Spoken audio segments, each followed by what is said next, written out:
جب گرمی کے روزے میں بھوک پیاس ستاتی ہے اور جسم نڈھال ہو جاتا ہے تو اکثر لوگ رمضان میں چڑچڑے پن کا شکار ہو جاتے ہیں۔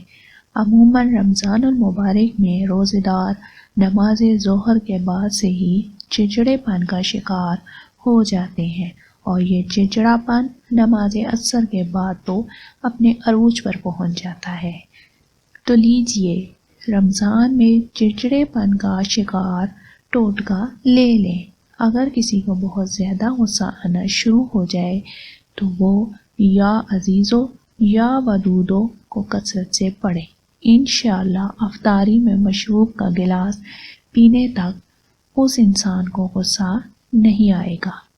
اگر آپ رمضان میں چڑچڑے پن کا شکار ہو جاتے ہیں تو ان کلمات کا ورد کریں، انشاءاللہ پورا روزہ پرسکون طریقے سے گزرے گا۔